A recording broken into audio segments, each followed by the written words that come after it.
Herkese merhabalar. Bugün patatesli börek tarifi vereceğim. İster dondurucuya atın, isterseniz hemen kızartın ya da daha sonra dondurucudan çıkarıp hemen pişirebileceğiniz güzel bir tarif olacak. Ve de çok pratik olacak. Hemen 4 adet haşlanmış patatesimi çatal yardımıyla eziyorum.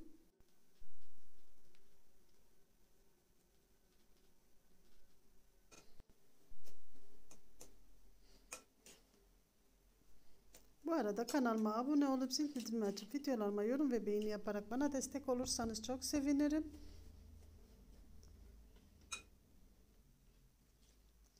Bir su bardağı sütümü azar azar ilave ediyorum. Bir su bardağı kadar sıvı yağımı ilave ediyorum. Patates yağı seviyor, mutlaka bol yağlı yapın. 2 adet yumurtanın akını içine koyuyorum. Sarısını da üzerine sürmek için kenara ayırdım. Ve tekrar iyice çırpıyorum. Bu çok kolay ve pratik olacak. Ramazan ayı için sahurda veya iftarda hemen çıkarıp fırınlayıp veya tavada kızartabilirsiniz. 5 dakikada hazırlayabileceğiniz güzel bir tarif olacak. Patateslerimi iyice sütle ve yumurtayla buluşturduktan sonra üzerine baharatları ekledim. Karabiber, pul biber ve tuz ekledim. Dilediğiniz baharatı ekleyebilirsiniz. Tekrar bir karıştırıyorum.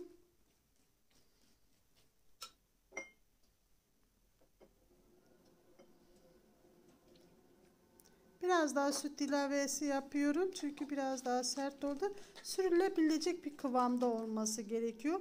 Çok böyle akışkan değil de sürülebilecek bir kıvam olmalı. Üzerine bir demet dereotu ve bir demet yeşil soğanın bütün yeşil kısımlarını doğradım. İçine koydum. İsterseniz kuru soğan da ekleyebilirsiniz yeşil soğan yerine. İyice tekrar karıştırdıktan sonra kenara aldım. Şöyle 3 adet yufkam var. Hazır yufka kullanıyorum. Bu yufkacılarda satılan yufkalardan, marketlerden değil, paket yufka değil benim kullandığım. Ama isterseniz paket yufka da kullanabilirsiniz. Bir tane yufkamı serdikten sonra üzerine iç harçtan biraz koyuyorum ve her tarafına değecek şekilde sürüyorum. Dediğim gibi sürülebilecek bir kıvamda olsa daha rahat sürülüyor bu şekilde. Ama patatesimi püre haline getirmedim arkadaşlar. Böyle hafif dişe gelebilecek şekilde olması çok daha güzel oluyor. Püre haline gelirse çok fazla yumuşak oluyor. İyice iç harcı ilk yufkamın üzerine sürdükten sonra ikinci yufkayı hemen üzerine seriyorum. Ve tekrar harçtan sürüyorum.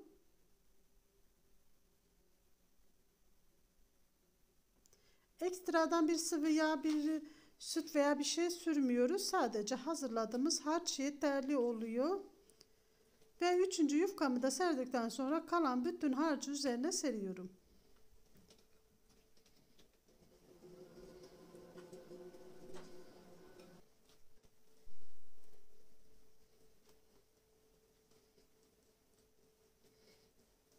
Çok kenar kısmına gelmesine gerek yok. Kenar kısımlarını katlayacağız arkadaşlar. O yüzden çok kenara değmesine gerek yok. Bütün harcımı sürdükten sonra her iki kenardan katladım. Bir kenarını ucunu açık bıraktım. Orayı katlayacağımız için yapışması için orayı açık bırakıyorum. Ve yukarıdan başlayarak rulo haline getiriyorum. Görüntüde gördüğünüz gibi aynı siz de bu şekilde yapın.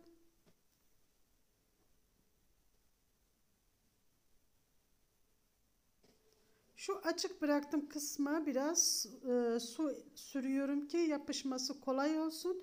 Dilimlediğimiz zaman orası çok fazla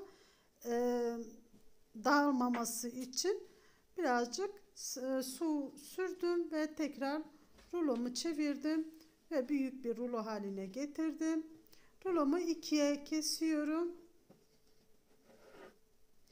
Dondurmuyoruz. Dondurmadan önce kesiyoruz arkadaşlar. Böyle daha kolay oluyor. Tekrar uğraşmamıza gerek yok. Bir bölümünü bu şekilde dilimlere ayırdım. Yağlı kağıdın üzerine koydum. Onu yağlı kağıdıyla beraber dondurucuya atacağım ve daha sonra yağlı kağıdıyla beraber fırın tepsisine koyup fırınlayacağım. Şimdi ikinci rulomu da bu şekilde dilimledikten sonra hemen bir tane tepsime sıvı yağ sürdüm ve bütün dilimleri üzerine koyuyorum. İkisini de dondurucuya koyacağım.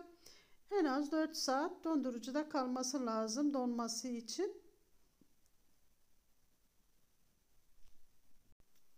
Dolapta böyle hazır pratik yemekler olunca iyi oluyor. Hem Ramazan ayı için hem de ani misafir geldiğinde hemen çıkarıp pişirmek için şöyle yakından da göstermek istedim. Çok güzel kıvamı ve lezzeti de çok güzel gerçekten. Mutlaka denemenizi tavsiye ediyorum. 4 saat boyunca dondurucuda bekledi. İsterseniz bir günde bekletebilirsiniz ama donması yeterli. Donduktan sonra şöyle tepside olanları hemen poşetliyorum ve tekrar dondurucuya atıyorum. Dondukları için artık birbirine yapışmazlar.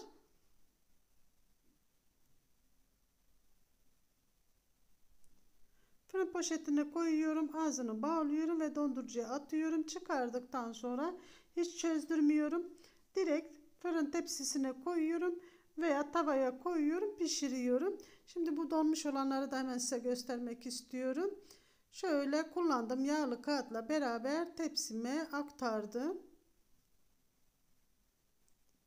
Ve üzerine yumurta sarısını sürüyorum. Yumurta sarısının içine birazcık sıvı yağ ekledim.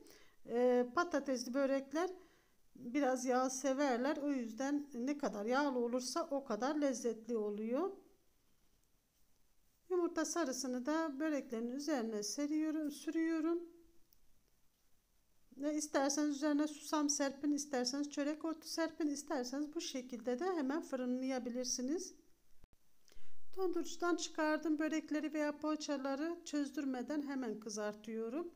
Çünkü çözdürünce biraz daha hamurlaşıyor ve güzel olmuyor. Ben bu şekilde buzlu fırına atıyorum. 200 derecelik fırına atacağım. Altı üstü iyice kızarana kadar pişireceğim. Üzerine de susam serptim. Ve fırına atıyorum. 200 derecelik fırında pişirdim.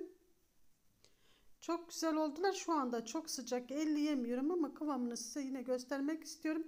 Dışı çıtır çıtır, içi de yumuşacık oluyor. Çok güzel oluyor. Şöyle altı üstü pişmiş olması gerekiyor ki içinin çiğ kalmaması için. İçi patates olduğu için yumuşak olacaktır. Ondan çiğ kaldı diye şüphe etmeyin.